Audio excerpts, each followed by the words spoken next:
Hello and welcome to the Day of Gratitude. I feel like nearly everyone on earth has probably heard of gratitude by now, but with good reason. Gratitude is certainly central to spiritual alignment because ultimately gratitude and abundance are linked. The opposite of gratitude would be lack, scarcity. So when you are in a state of gratitude, it automatically takes you to higher levels. And when you're in higher levels, you have more gratitude.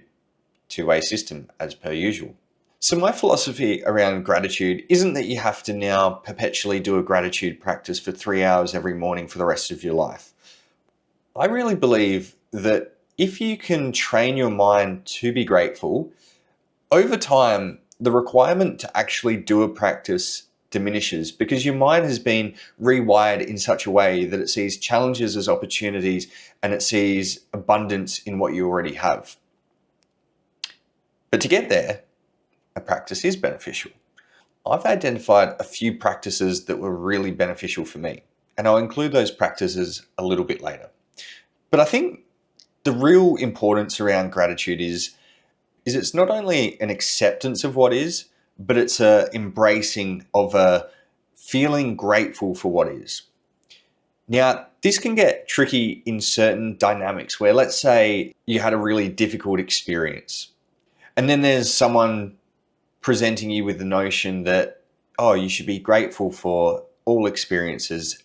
You've got this hurt within you and you're thinking, how can I be grateful for something that impacted me and hurt me so much? And there's a time down the track where you can see how a difficult experience shaped you into the person that you are.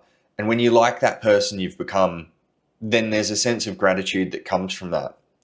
But in the moment, let's say someone passes and someone immediately tries to reframe it as, oh, well, at least, they're in a better place or whatever it may be, that's immediately trying to bypass the feeling of heaviness and go towards positive reframing. I really believe there's a time and a place to redirect thought patterns to positive, and it's not when you're in the thick of heavy emotions.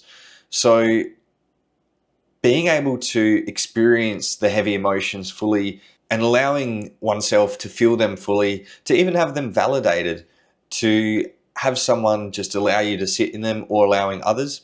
There's a time and a place to redirect negative thought patterns, but experiencing a heavy emotion fully, allowing it to be felt and released, that is really key. And often it's later down the track when we've gone through the healing from the hurt of an immediate experience, and then we've taken action, we've grown as an individual, and then we look back and we see how that experience put us on the path to becoming the version of ourselves that we now like. And because of that experience, we then have a level of gratitude for it happening.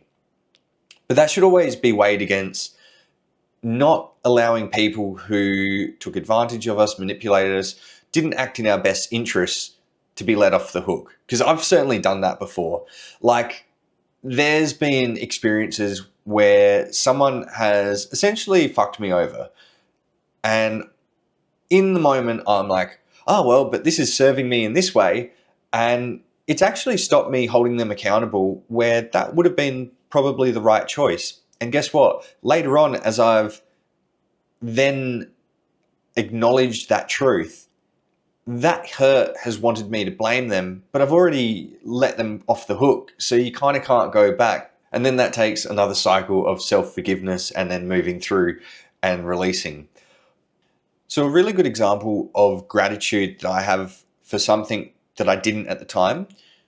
When I was 23, I had a car accident and I went through so much pain from neck injury, and it was not an acute injury. I walked out of it and I got out fine, but months later, this intense neck pain started to increase. I had to stop working. I probably had intense neck pain for 18 months afterwards, and slowly it's reduced. Still have problems with the neck, but yeah, it put me onto a path of health. took me out of the societal trajectory of work. And ultimately, I'm quite grateful for that now. But at the time, when things weren't settled, when it had initially disrupted my life so completely, I certainly wasn't grateful for it. And I would say there was a level of acceptance of it, and that I wasn't like, fuck, why did this happen? It shouldn't have been. But I certainly wasn't like, yes, all is as it should, and I'm so happy that that happened. So I think with gratitude and experiences, I've seen a few things that are kind of benchmarks for me of whether I've moved through an experience and I'm moving into gratitude. So one is being able to share the experience from a very high level. I had a car accident and this happened. Versus at the time, and then I was driving and then, this happened and it left me with these emotions. Then being able to see the humor or irony in the experience. Let's say there was an experience in my past where someone took advantage of me. And then later on, I recognize, I actually wanted an experience where it helped me recognize my value. I guess I got what I wanted, just not how I wanted it. And you know, when you have that little insight of irony, that's certainly a benchmark that you're now framing the experience in a positive way.